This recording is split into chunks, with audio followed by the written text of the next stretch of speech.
bam isikhathi esikusona sidinga iqiniso sihlangabeze baba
Asikubingelele baba uNsibande emsakazweni inkanyezi yokusa iRadio Quiz baba.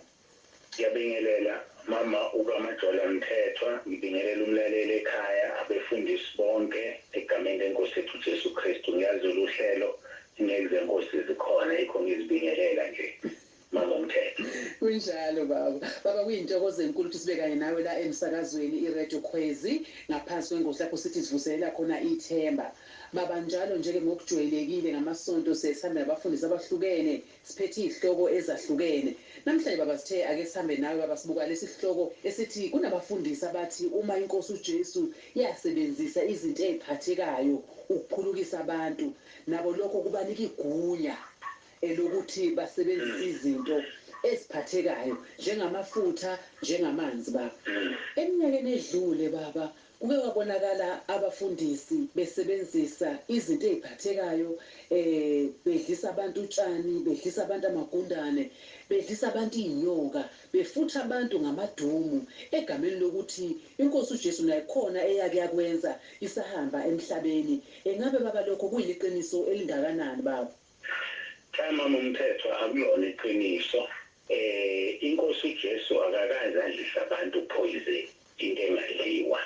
Ufuna ukuyigizelela leyo ngoba lokho inkosi uzibalile izinto ezingadliwa. Ngaso sonke isikhathi uma kuyinto ezongena emlonyeni wayibusisa noma abonge kubaba bese eyayihlephula uma kungehleshulwayo ukuze yanele abantu, noma wayebanika athi nabelani njengakuMathewu chapter 14 verse 13-21 wayisuthisa amadoda awu-5,000 isinkwa wasithatha wasibusisa wasihlephula. KuLuka 22 verse 17 ebaphuzisa isidlo wabonga wathi thabathani lokhu nabelane.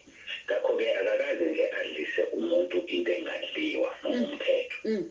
Siyakuzwa baba, mdala Nkanyezi usasekuyona-ke njalo inkanyezi yokusa eRadio Khwezi esitho 90.5 no-107.7 FM. Uhlasineke noNhlanhla uFortunate u-42 kaMajola Mthethwa. Ngihambi ngedwa-ke kodwa lokho ngihamba nobamsibande laphana-ke eRichards Bay. Baba, omunye umbuzo enginawo uthi ngokweBhayibheli kukhona yini lapho-ke besekeleka khona abafundisi abasebenzisa izinto ezinjengamafutha njengamanzi ukuphulukisa abantu na?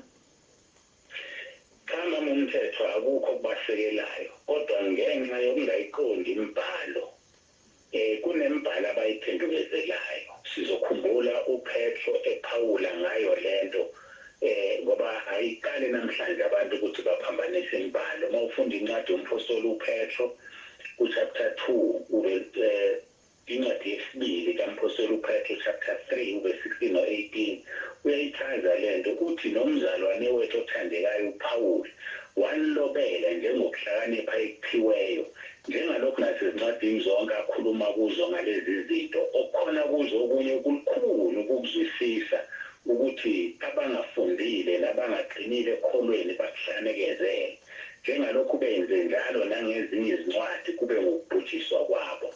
Ngakho bathandekayo, njengokuba nazi lokhu ngaphambili, xwayani ukuze ningadukiswa ngokukhohlisa kwabangenamthetho niwe ekuqineni kwenu, kepha khulani emuseni nasekwazini inkosi nomsindisi wethu uJesu Kristu. Kazimulo mayibe kuye uKristu uJesu namanje nakuze kube lusuku lwaphakade. La umphostoli uPetro uchaza ukuthi izincwadi zikaPawuli zinzima kangangoba babethi uma bezifunda abangaqinile ekholweni baziphendukezele bese beyabhubha. Yinto abayenzayo-ke leyo. Yathanda ukuchaza ukuthi yini amanzi, njengoba abantu sebephuzisa abantu amanzi bebadoba namafutha. Ngifuna ukuchaza lezi zinto kafushane. eBhayibhelini amanzi ngokujwayelekile asetshenziswa uma kukhulunywa ngokukholwa, faith, noma kukhulunywa ngensindiso, salvation, noma kukhulunywa ngezwi, the word, izwi likaNkulunkulu. Amanzi ayasetshenziswa kuchazwa lezi zinto, hayi kuphuziswa abantu. Kunamavesi angengaphansi ka-22 ezwini akhuluma ngamanzi, kodwa hayi ukuthi kuphiliswe ngamanzi, ngoba ukuphilisa ngamanzi imimoya yamanzi kuthiwa ama-water spirits, akuphiliswa ngamanzi. Ngichaza-ke kafushane, ngifuna ungena emavesini onke bese kuthi amafutha. Kunamavesi angaphezu kuka-40 eBhayibhelini akhuluma ngokudoba amafutha ukuphilisa umuntu. Kwakwenziwa ngaleso sikhathi ngoba siyathola encwadini kaJakobe chapter 5 verse 14 kukhulunywa ngomuntu ogulayo, kuthiwa kukhona ogulayo phakathi kwenu na, makabize amalungu ebandla amkhulekele amgcobe ngamafutha egameni lenkosi. Enye yezwi abama ngalo leli. Kodwa ikhona-ke silihlaziye-ke manje inkosi uJesu yathi yona mayisiyaleza isiyalezo sokugcina kuMarko chapter 16 verse 17 no-18, lezi zibonakaliso ziyakubalandela abakholwayo. Ngegama lami bayokhipha amadimoni, bashumayele ngezilimi ezintsha, baphathe izinyoka, uma bephuza okubulalayo akusoze kwabanangozi, babeka izandla phezu kwabagulayo basinde. Konke lokhu uthe ngegama lami kokwenziwa lezi zinto. Futhi lezi zinto azenziwa befundile. futhi lezi zibonakaliso zolandela abakholwayo noma ubani okholwayo ngegama likaJesu yalikhipha idimoni, ngegama likaJesu ashumayele ngezimo ezinhla, ngegama likaJesu aphathe izinyoka futhi aphathe into eyingozi. Hayi ukuthi adlise abantu iy'nyoka, futhi ungayiphatha inyoka engakwenzi lutho. Esinye isihloko-ke uma ngachaza ngithi inyoka iyalazi igama likaJesu, ukuthi uma ubhekene nenyoka nje bese uthi ngegama likaJesu uhamba inyoka, yovele isuke ihambe, iyalazi ngoba indalo iyamazi idalwe uyena. Kuthiwa uma bephuza ukubulalayo akusoze kwaba nangozi, ngoba izandla phezu kwabagulayo basinde. Ilokhu uJesu asinikeze khona. Inkosi ayikhulumi ngamafutha. Amafutha okukhulunywa ngawo kuJakobe ngumoya oyingcwele, hhayi adayiswayo. Ngiyayigcizelela leyo.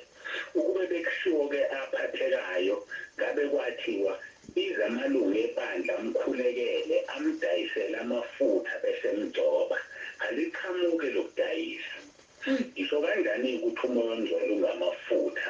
Asibheke-ke izwi elicacisa leyo nto ku-1 John chapter 2 verse 27. Uthi mina-ke ukugcoba enakwamukela kuye kuhlala kini, akudingi ukuba nobani anifundise. Ukugcoba kuhlala kini, akudingi ukuba nobani anifundise, kodwa lokhu ukugcoba kwakhe okunifundisa khona ngakho konke kuyiqiniso. Akusiwa amanga nanjengokuba kunifundisile, hlalani kuye. Kukhulunywa ngokugcoba la, siyazi ukugcoba hambisana namafutha. Ngisho uJesu kwizenzo 4 verse 27 wabizwa ngenceku kaNkulunkulu engcwele edojiweyo. Lokhu kugcoba kukhuluma ngomoya ongcwele. So uJohn 14 verse 17 uJesu uthi umoya weqiniso, izwe elingemamukele ngokuba lingamboni lingamazi, mina niyamazi yena ngokuba uhlala kini. Laphaya kuJohane ukuthi ukugcoba kuhlala kithi, umoya ongcwele uhlala kithi. Mase ngichaza uJesu John 14 verse 17. Abesekela John 14 verse 16, for umduduzi uyakuhlala kini phakade. Kusakhulunywa ngokuhlala kukamoya ongcwele kithi phakade. Kuhlala lokhu ukugcoba esikunikeziwe. La okuthiwe ukugcoba kunjani kuyasifundisa. Amafutha angasifundisa kanjani? Sekuyachaza kuJohn 14 verse 26, umduduzi umoya ongcwele ubaba yakumthumela egameni lami, uyakunifundisa konke, anikhumbuze konke engimtshele kona. Ukugcoba okusifundisayo, umoya ongcwele osifundisayo. So-ke makuthiwa-ke asigcobe, umuntu akabize amalungu ebandla lapho kuJakobe 5, makabize amalungu ebandla amkhulekela amgcobe ngamafutha egameni lenkosi.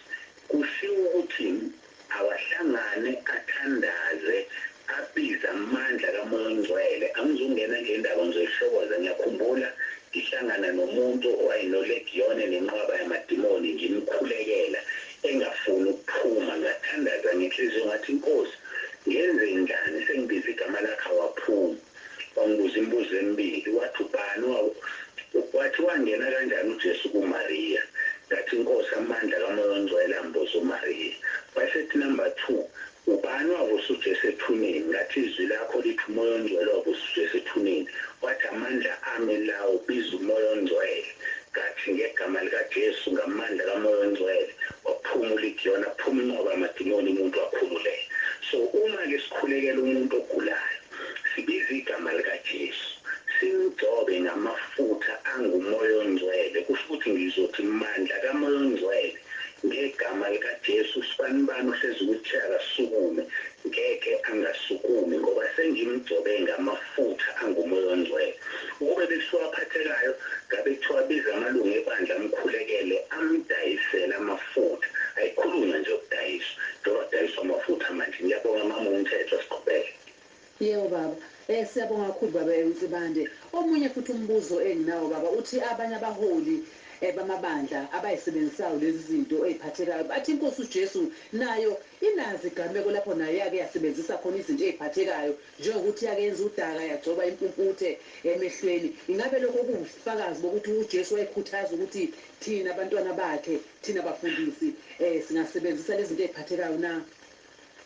Mama uMthetho, benziswa ukungazi nokungaqondi nokungabi kumoya. isizathu sokuthi inkosi uJesu asebenzisa udaka lwenza ngenhlabathi nangamathe akhe lapha kuJohane 9:1-41 ukuthi unguNkulunkulu uJesu. Ngoba masifunda uJohane 1-3 lithi ekuqaleni wayekhona ulizwi, ulizwi wayekuNkulunkulu, ulizwi wayenguNkulunkulu. Yena lowo wayekhona ekuqaleni kuNkulunkulu, konke kwavela ngaye, ngaphandle kwakhe akuvelanga lutho, kukho konke okuvelileyo. So into yokuqala kufanele understand uJesu unguNkulunkulu, wayekuNkulunkulu. So uyakwazi ukudala komuntu. Izaga 8:22-36 kodwa mina ngizocaphuna u-30 kuphela. Uthi nganginaye ngiyingcweti yomsebenzi. I was behind him like an architect. uJesu ukhuluma lokho, wayeyingcweti yomsebenzi ngesikhathi uNkulunkulu edala izinto, uJesu wayekhona eyingcweti yomsebenzi. Masibuke iHubo 103:14 sakhuluma ngoJesu ngimchaza ukuthi ubani. Ngokuba uyakwazi ukubunjwa kwethu, uyakhumbula ukuthi siwuluthuli. Now-ke njengoba engumdali wabona ukuthi khona okungekho kushodayo ukuze lo muntu angaboni. Wabiza ukuthi njengoba wasidala ngebumba, abumbe kabusha udala ngamathe akhe alifake emehlweni ukuze kudaleke noma kubumbeke lokho kwakushoda. Abese ogeza udaka olungasadingeki ephilini laseSilowami okukhulunyiswa ngokuthi uthunyiweyo. Ngeke-ke sithi umuntu owafuthwa ngedumu ingoba kwakushoda idumu kuye, umuntu owadliswa inyoka ingoba kwakushoda inyoka kuye, umuntu odlisa utshani ingoba kwakushoda utshani kuye emzimbeni, kanti uyinkomo yini. Ezinye izimpumputhe wayezithinta amehlo zibone, ezinye asho izwi athi bona besibona.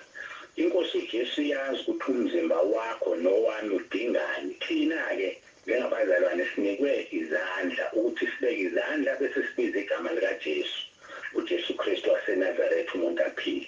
Yena unguNkulunkulu, udala umuntu wambumba, wabona ukuthi yini eshodayo edinga udaka abunjwe ngalo umuntu ukuze amehlo akhe abone. Asikwazi-ke ukusebenzisa ezinye izinto thina number one asiyena uNkulunkulu, asiwazi lo mzimba udingani. Izinto eziningi uNkulunkulu noma uJesu ekuNkulunkulu, izinto zidalwe ngezwi. Izwi-ke siyalazi izwi, ulizwi nguJesu. Kodwa umuntu akadalwanga ngezwi, umuntu wabunjwa ngomhlabathi. Futhi uJesu wabona ukuthi khona okudinga ukuthi kubunjwe, kuqalwe phansi, kufakwe emehlweni ukuze kube khona. Ngoba thina sidalwanga ngezwi, sidalwe ngani ngento ephathekayo inhlabathi, siwuthuli lomhlabathi.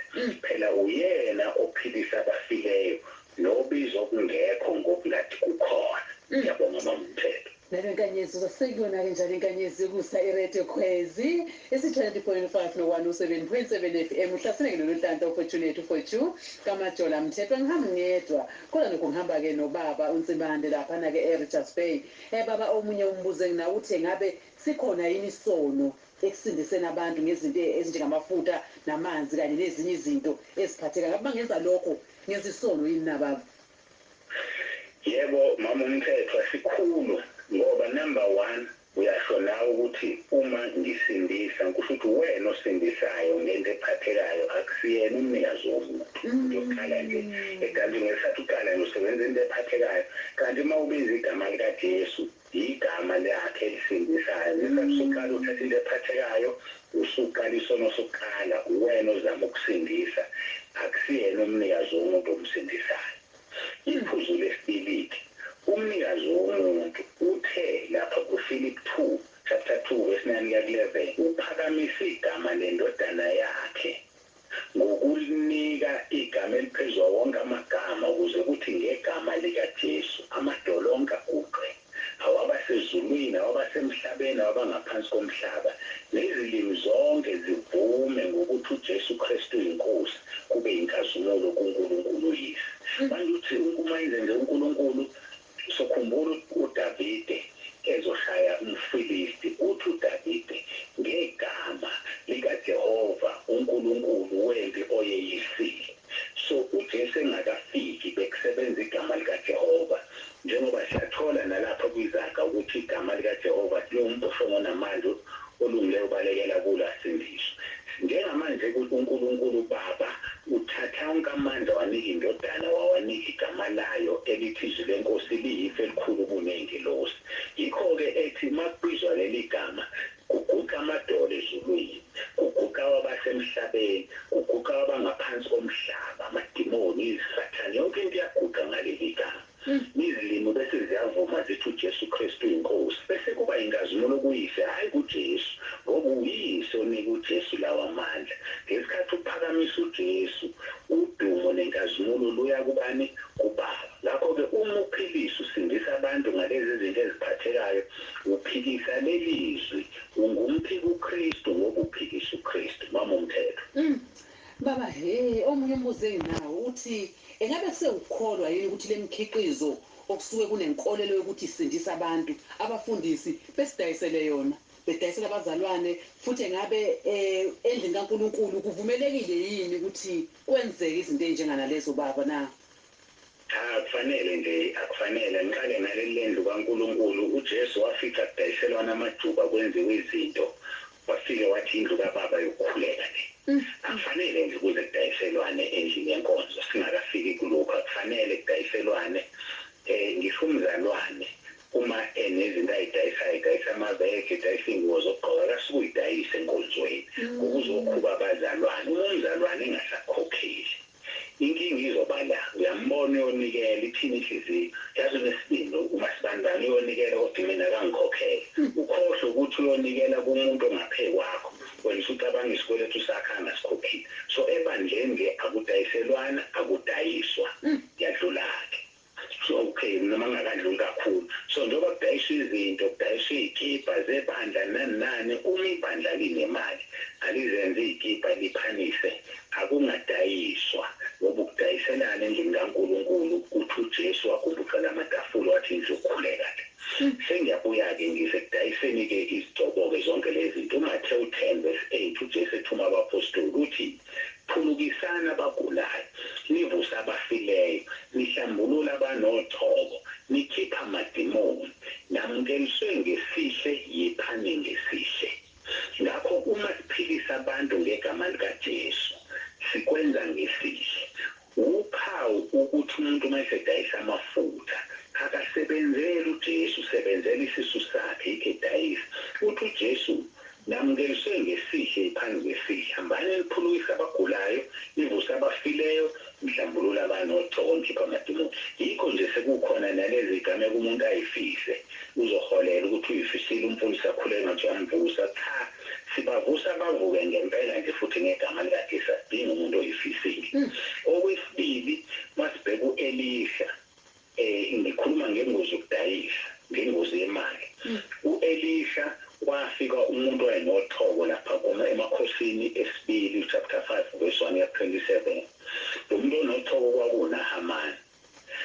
Into eyenzeka ephethe igolide ezokhokha, uma efike sethi uyakhokha, uthi u-Elisha cha, uyele emuva nengcebo yakho. Noma amagama kufanele sibone ukukhokhelwa, ngisho sengimkhulekela umuntu ngegama likaJesu enginika imali, angiyithinti. Angabuya anikele ngesinye isikhathi ey'nikelela, hhayi ngoba esindile, ngoba kusho ukuthi uyakuthenga ukusinda kwakhe. Qagela ukuthi kwenzakalani umuntu uma ethemba ukusinda. Ngesikhathi uNahamani ebuyele emuva nendlebe, uGehazi incebo ka-Elisha ihambe ngasesithi, hawu yazi uyisilima umpristi wami, angeke indlebe engaka, agijime ngasese ayomisa lo muntu uNahamani, athi hayi useshintsha umqondo umpristi wami, ngicela usinikeze lokhu uyabala akuthandayo. Hhayi kuNahamani phethe ucabanga uyamthemba, amnike. Wabuyela emuva.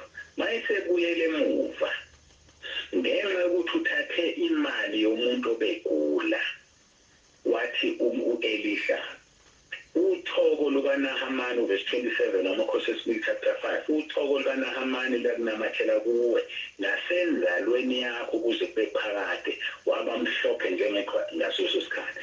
Uma uthatha imali yomuntu kade egula wamkhulekela, usuthatha izono zakhe, usuthatha uthoko lwakhe.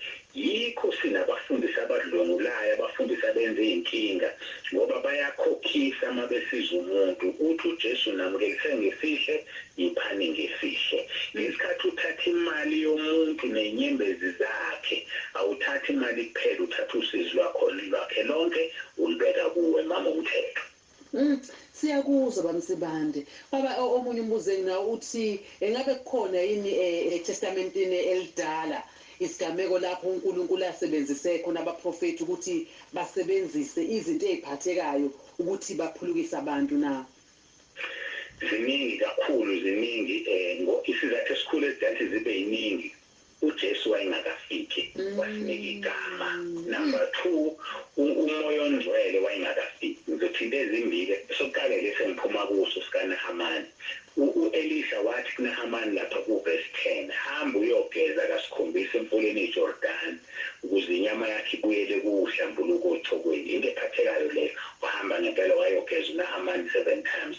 Abashayelwazi angizulixoxa lonke ukuthi waqale wanqaba. So lapho kwasetshenziswa into ephathekayo. Okwesibili kumakhosi esibili chapter 20 verse 7 kuningi kodwa ngisho okumbala ngesikhathi kugula inkosi uHezekiya umprofeti eyakuyona eyitshela ukuthi uNkulunkulu ukuthi izofa yakhuleka yabheka odongeni yathi inkosi khumbula ukuhamba kwami okungcwele phambi kobuso bakho. Wayekade enethumba-ke inkosi uHezekiya wayesethi kuNkulunkulu kuye ngeke safa abathathe isigaxa somkhiwane basibeke ethumbeni lenkosi noma ethumbeni angazi ngibiza kanjani ithumba inkosi ayinethumba sibekwe khona siyasinda inkosi. So umprofeti uIsaya eyane lo uNkulunkulu wathatha isigaxa somkhiwane wasibeka phezu kwethumba yasinda inkosi. So ziningi lezi zigameko eTestamenteni elidala ngoba inkosi uJesu yayingakafiki negama layo elanikwa manje sesilisebenzisa manje mangomthetho. Ngiyakuzwa bamsibande. Mdala inkanyezi sisekuyona enjalo inkanyezi yokusa eRadio Khwezi isi-24.5 no-107.7 FM. Uhlaseleke noNhlanhla Mfuthu kaMajola Mthethwa. Ngihamba-ke noBamsibande laphana-ke eRichards Bay. Baba omunye umbuzo enginawo uthi ukusebenzisa izinto eziphathekayo njengamafutha amanzi abanye basebenzisa incwadi ukuthi uma ubambe nje lencwadi mhlawumbe nesithombe samfundisi ngaphandle hawu uzosinda. Ingabe leyo nto ichaza ukuthi mhlawumbe angikholelwa ngempela egameni likaJesu ngokuphelele yini na? Yebo lowo muntu loyo mama umthetho akakholelwa kuleli gama futhi vele ngakholwa nje usho ukuthi unamanye amathemba akazani noJesu. Futhi-ke ngiwazi uzabambe nje iredio uma ngabe ngikhuleka bese ngithi bambe iredio ku-wrong lokho. Izwi likaNkulunkulu ku-107 verse 20 uyalithumela ligijima ngaphezu kombani. Izwi likaNkulunkulu lidabula amanzi lidabula umlilo liphilile linamandla lingamandla libukhali kunenkemba zonke. So akudingi ubambe iredio umuntu ekhuleka akudingi ubambe utho ngoba izwi likaNkulunkulu lidabula yonke into ifike la ukhona. Ngisho umuntu esemelika ngikhuleka ngila izwi limphilise ngoba kumina okuphilisayo izwi ku-107 verse 20 uthi ngithumela izwi libaphilise. So lo muntu unamanye amathemba. Inkinga yabantu abamenzi uJohn 15 verse 7 uthi uma nihlala kimi namazwi ami ehlala kini ngiyacela enithandayo nikwenzelwe. Abantu abahlala ezwini likaNkulunkulu izwi likaNkulunkulu alikho kubo. Azathi John 14:14 uma ngicela utho kimi egameni lami ngolwenza. Usho ukuthi lo muntu lo akanayo umoya ongcwele.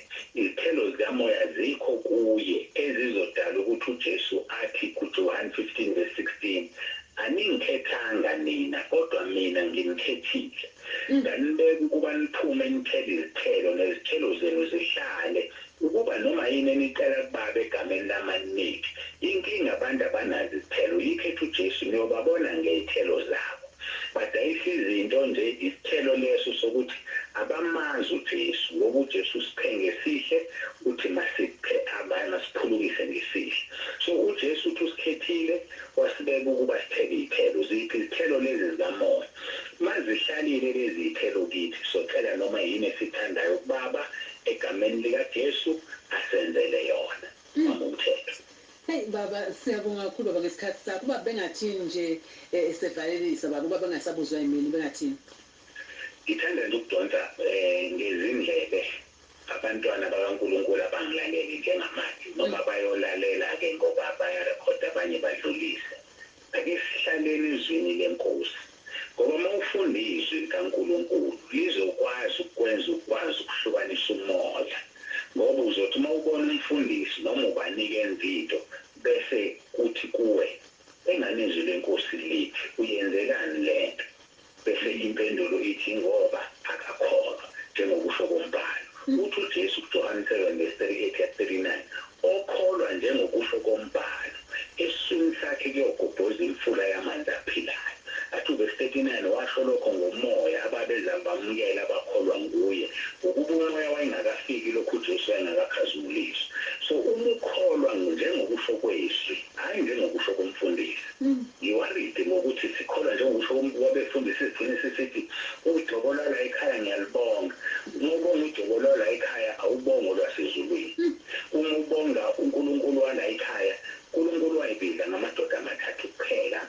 ayephila wathi nguNkulunkulu kaAbraham uNkulunkulu kaIsaka uNkulunkulu kaJakobe masiqala sesithi sikhuleka uNkulunkulu kaNtsebande sesiphumile endleleni noNtsebande usephumile ngoba kusho ukuthi usenowakhe uNkulunkulu kaAbraham okaJakobe okaIsaka so thina-ke masimkhonze silalele izwi kaNkulunkulu ngoba uNkulunkulu odala izulu nomhlaba ngiyabonga mama uMthetho nakumlaleli wonke ekhaya ngibonge ithuba engiphelona nabaphathi bonke bomsakazo ngiyabonga uNkulunkulu akubusise baba kanye nomndeni wakho ngiyabonga hayi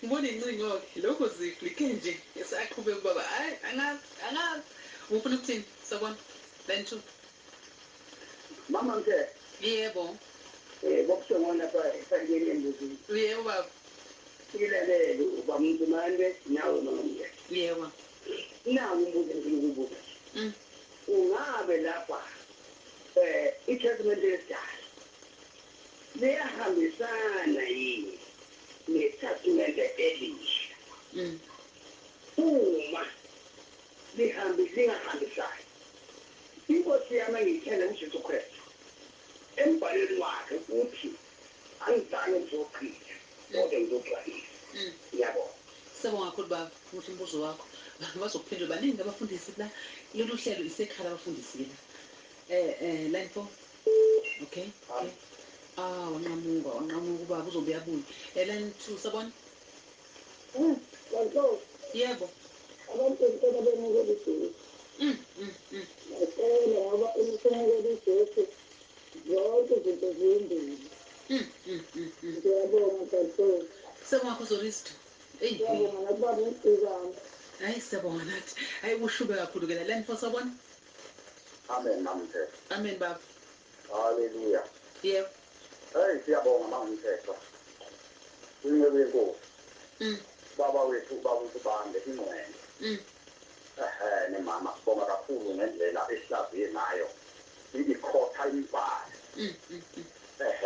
khomba imbhalo ngoba imbhalo iyona esibambele kuyo akakhulu bengakhuluma ukuhlakanipha kodwa bekhomba imbhalo yebo sibonga kakhulu mama Mthetho ngendlela achaze ngayo baba wethu ukuthi hayi asikhonza okudaliwe kodwa sikhonza odale bonke yebo ubaba ngendlela achaze ngayo mama Mthetho usibekele singababhalwane ukuba ngempela sibheke kuJesu singabheki izinto ezinye ezikhona nezinto njenganamhlanje esezivediwe abefundisi abakhona nabaprofeti bamanga bakhona kwesikhathi abaveze izinto eziningi ukuba ibandla likaNkulunkulu lisusamehlala kuJesu bheka izinto ezidaliweyo amafutha yonke izinto ekhona izipha yini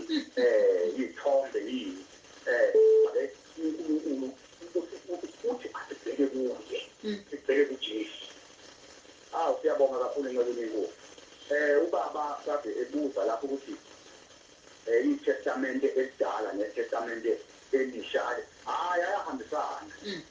ayahambisana iTestamente esidala izinto ezinye bezingakaveli izinto eziningi besimele uJesu nomoya oyingcwele ubengakafiki emhlabeni iTestamente elisha uJesu wayesefika esezogcwalisa izinto ezinye bekhulume ngazo ngabaprofeti lapha eTestamente esidala wayesefika uJesu esezogcwalisa lezo zinto behambisana nomoya ngoyingcwele baseyigcwala lezi iTestament elisha neTestament edala kuyahambisana ngamanye.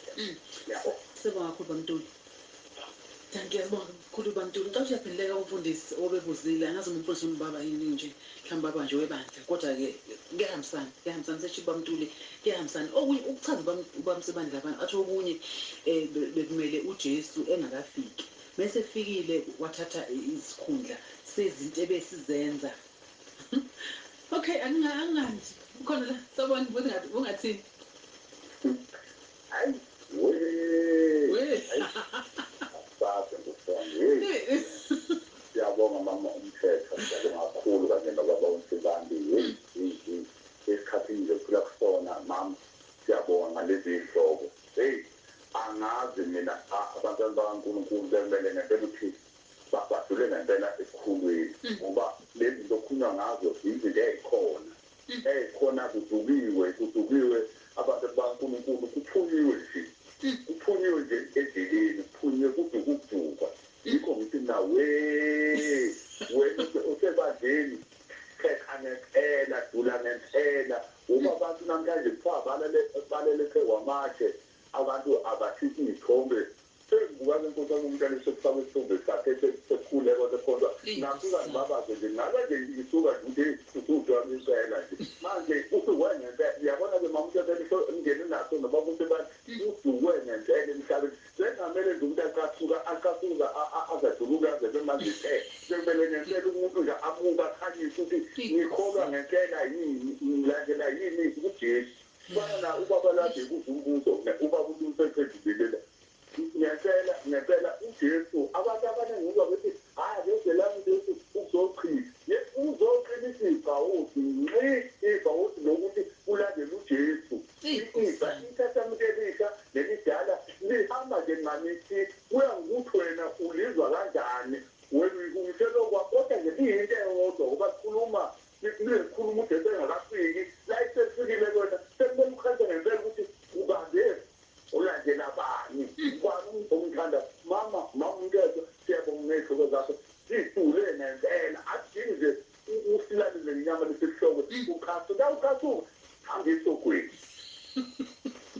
Sibonga kakhulu Bamtuli line 3 sabona ubungathini Hawu amen mama umthetho amen baba hawu thatha mzala wami yebo tata siyabonga mama umthetho yabona nje iy'hloko zakho ngibona uBible class wasekhwezini ngendlela esibusiseka ngayo njenganike iy'nceku nathi siyafundisa impela iBible class ngazi into engibusisayo ngizwa ubaba uMsibande ngendlela izwi kaNkulunkulu alichaza njengoba linjalo ngiyabusiseka ngendlela emangalisayo ngiyacabanga nabazali bami nje engikhonza nabo bayabusiseka ngoba sibe nesikhathi ngisho ukuthi namhlanje sifunda iBhayibheli ukubuza noma yini afuna ukuyibuza endaweni yokholwa ngale ndlela lalichaza baba uMsibande ngingafunda nami sama-dispensation ngibona nje impela usichaza njengoba kunjalo ngiyabonga kakhulu mama umthetho uNkulunkulu akubusise sibonga kakhulu Ceka mzalwane danki asibonga kakhulu Ceka mzalwane kwagama nje caca mzalwane awucaca ake ceka nabafundisi lesikhathi esiphila kisina ake bephumele obala abafundisi kube sengathi nabo basidukisile nje kakhulu ake siphumele obala abafundisi bami ake siphumele obala nje ke siqondise abantu indlela ezulu bakhombisa indlela ezulu hayi indaba amafutha hayi indaba yamanzi khona la ebingelela umsakazi obingelelayo ulungisana wami uThembuka uzoba mfishane nje umsakazi angizolula kade ngithanda ukuthi ngikhulume la endabeni yamanzi namafutha lokhu watshani nani ngicela ukuthi ngangeni khona lokho ngoba nami angikwazi kodwa la emafutheni nasemanzini angiyiboni inkinga mina lapho ngoba uNkulunkulu ngicabanga ukuthi izinto akangangeni nje kuzona lezo kakhulu ithina abantu esiphila emhlabeni esingena kwipolitiki ngalezo zinto ey'njalo ngoba nongawaphuza amanzi nongawakhotha amafutha kuyenzeka angangeni ezulwini embusweni wezulu kwenzeka kanjani-ke msakazi lokho kushuthi uNkulunkulu kunendlela akahlola ngayo umuntu kunezinto thina esiyithatha siyibeke phambili sibheke ukuthi lokhu ikona okuyisona kanti uNkulunkulu ubheka okunye thina singakunakile ukuthi ikona ongazosingenisa embusweni wezulu. Sizofakazelana msakazi ukuthi kunabantu abangahlabi, kunabantu abahlabayo, kodwa akusho ukuthi uma usungasahlabi chaza ukuthi usuzongena embusweni wezulu. Kunezinto ezithile uNkulunkulu akayibhekayo kuyima ukwazi ukuthi ungangena embusweni wezulu. Ngiyabonga kakhulu msakazi. Sibonga kakhulu. Ya enye into ibelihlekise nje khona la nthusa wami. Ayibonge ntombi. Ayibonga. Siyabonga kakhulu mfana sizokubonga nokuqinisa ukuthi hayi yilona ivangeli uNkulunkulu asinisele lona. Lihlanzekile ngegama likaJesu. Ngibonga nje ukuthi kuphelele kwapheleliswa ngegama. Hayi inhliziyo yami iyamphakamisa uThixo ukuthi nami ngiyakuzwa nje ukuvuseleleka. uNkulunkulu akabe inkosi kukho konke wabusisa abantwana bami. uNkulunkulu abusise nawe. uNkulunkulu akuvula lona. Sibonga kakhulu. Ungamjejendile ngingakhuluma ngakhohle ukushiya igama. Sibonga kakhulu ma. Thank you. Asibonga kakhulu. Ay intela. La niphosa wona. Ngabezisa. Hey cingwane. Haza wamusho sele ngazamusho nasekhalendeni. Ngiyabonga ndabezithe. Wendaba. Yep. uJesu emvusile nje ngabuye esibhedlela befuna ngizele izindaba ukuthi kaphathi ngihlamba side esotweni khani ngizobona uJesu. Hey bakithi. Hayi ubaba uSibanda uNkulunkulu amphakamise bandla uthando lwabazalwane. Siyabonga kakhulu thando lwabazalwane. Uphile wazamhlengane yakhe nibashe ekhalendeni. Hayi Siyabonga. amen. Amen. Asibonga kakhulu. La nthusa wona. uthi baba umshazi yathanda kabi masuthi wena wawungathini. Bese bami ngiwangathini ke bakhululwa kanje ngiyosindisiwe mnandi mama. Manje buka incwadi kaPetro incwadi yezenzo mama uchapter 3 ngesikhathi uPetro esindisa lo muntu oyisishosha. Lo muntu usishosha kwawehlalisweni komnyango. Babemnikeza khona kodwa uPetro noJohane wathi sibheke wathi uPetro angiphethe isiliva nagolide kodwa lokhu nakho ngizokunikeza khona ngegama likaJesu. Wamnikeza amandla phela ukuphila kwakhe waphila lo muntu oyishosha. Mama umoya kumina sindisiwe ntuli hayi kwamfundisi umoya kimi. Uyazizonda izinto eziphathwayo mama lezibonwa ngamehlo. Ngithi Nkosi ngisiza ngifuna ukubona ukukhonza izinto ezibonwayo eziphathekayo kodwa uqiniseka ngengabonwayo ukuthi ngelinye ilanga ngiyoyibona ngale. Ngiyabonga ma. Siyabonga kakhulu Sindi. Danke sibonga kakhulu kuyena Sindi line 1 sabona. Ayibonga mama Mthetho. Ayibonga baba. Awu siyabonga mama Mthetho ekuseni siyabonga uncedo yenkosi baba uSibande. Sihloko esishene simnandi kakhulu bazalwane. uNkulunkulu esusa inhliziyo yabantu emathembeni aphathekayo. Esifuna abantu beze kuye ngqo. Manje inkinga yalezi zinto eziphathekayo mama Mthetho ukuthi abantu bagcina bekhonza umuntu. Yep. Abantu bagcina bethatha ithemba labo balibeka kubantu lokho eKristu lenkosi uqhale kusuke umuntu mayisenjalo. Ethatha ithemba lakhe libeka kumuntu. uJesu usishiye ngegama. Okumele sikhuleke kulo. Zathi izenzo 4 verse alikho elinye igama elinikezwa abantu emhlabeni okumele basinde ngalo. LikaJesu. Lezi zinto njengoba sezanda kangaka sidayivethe inhliziyo yabantu kuNkulunkulu sibayise kwenye ukuthi sibasuse kuNkulunkulu. Ithemba labantu alisekho ngokuphelele kuNkulunkulu uma kungathintwanga lezi zinto. Ukukholwa uJesu mama Mthetho kuyimfihlakalo nesambulo kumele isambule umoya engcwele kufanele umuntu uma esetsheliwe ngoJesu aqhubeke ngalowo mkhondo ukufuna impela nokufunisisa uNkulunkulu. Ngelinye ilanga kuthi kuMathewu chapter 16 lapha from verse 13 uJesu bewabuza abafundi bakhe ukuthi bathi abantu ngingubani. Ngoba abantu bakhona nje inkinga abazi ukuthi uJesu ubani kahle kahle. uma uPetru ephendula ethi wena uyindodana kaNkulunkulu ophilayo, uthi uJesu inyama ubusiwe Simoni kaJona ngoba inyama negazi akukwambulelanga lokho kodwa uNkulunkulu esiwe okwambulele lokho. Manje-ke into engithinte kakhulu athi uJesu kodwa mabahambe bengatsheli muntu. Ngiye ngithi enhliziyweni yami yini uJesu athi le mfihlo engaka siyamvulela uphethe ingatshelwa muntu na?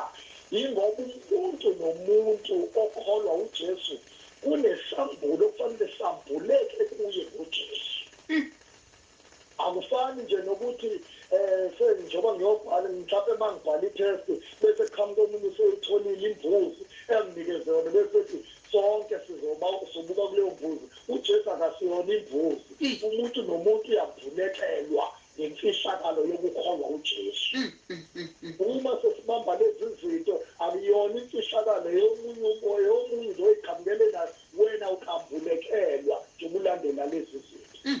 Udinga ukwambulekelwa ukuze wena uqobo lwakho uzihambele noJesu njengoba enjalo. Nkosazana. Abonga baba uMthethwa, siyabonga kubaba uNtulibande nabafundisi bonke nabazalwane beshaziya indaba kaNkulunkulu. Eqinisweni simele vume ezisunika kaNkulunkulu njengoba linjalo. iTestament elidala baba uMthethwa liyahambisana nelisha, iTestament elisha lifeza iTestament elidala. Amen. Amen. Bagumede siyabonga kakhulu baba. Amen. Amen. Asibonga kakhulu yena kwagumede lapha emthunzini khona futhi ke omunye obhalayo uthi na amen Mama uMthethwa badayisa izinto eziphathekayo zibhalwa amagama abo. Ayikho insindiso ngomunye umuntu. Izenzo 4:12. Siyabonga kakhulu khona obhalana uthi na uthi zangena ensimini. Siyabonga kakhulu Mama uMthethwa abazenzayo lezi zinto basuke bayaqhuma njengamanje.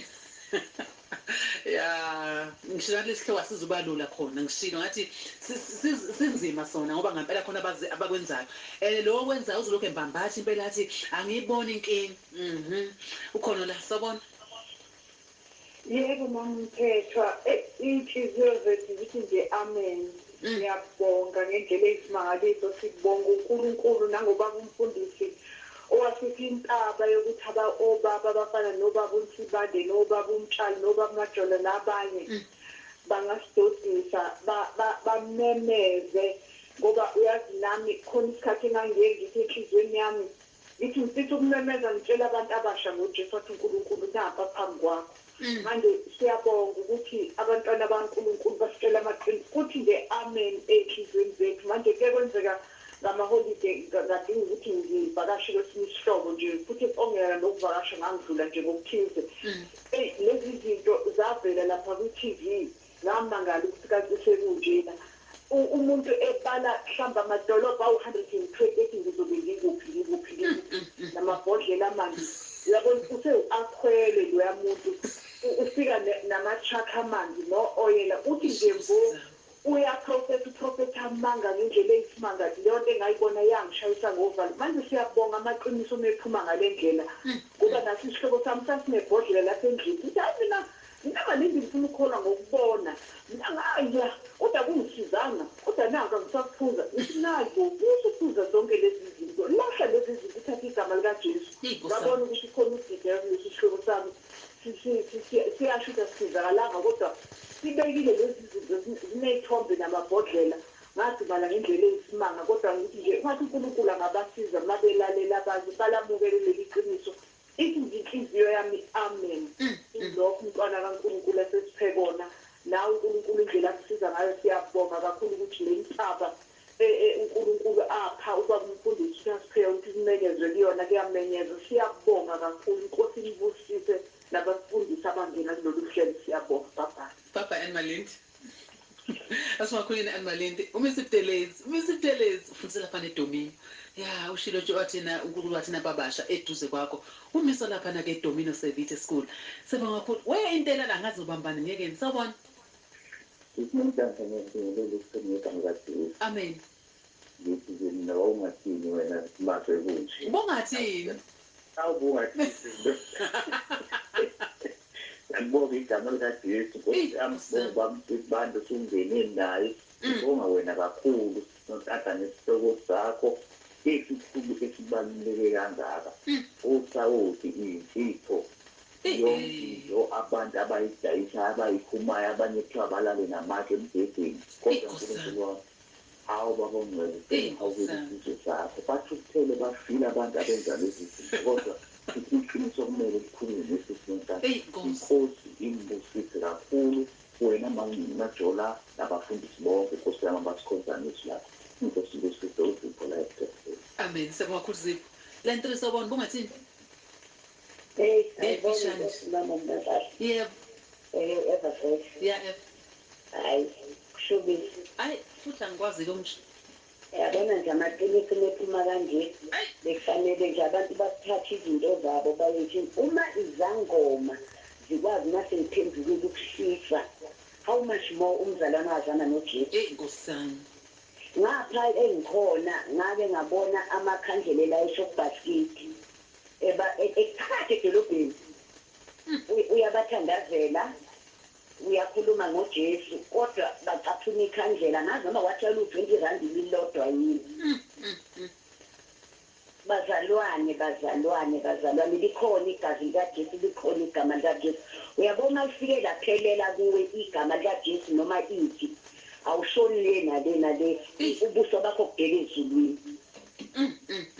Siyabonga kakhulu uNkulunkulu asisize silimele ivangeli singadayisi ngevangeli singabona sesigqoka izikipa zamadoda uyintombi uthola isithi ikhanda lendoda isifuba ngoba uthemba ukuthi uzokhuleka kulo.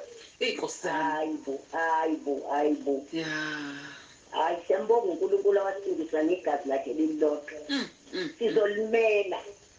Kukhona okuphathekayo kungekho okuphathekayo kodwa siphishiliza lona ngoba yilo lodwa elihunyazwe emazulwini wathwala indodana yami ethandekayo isizweni akushongo ngenye indoda efayo.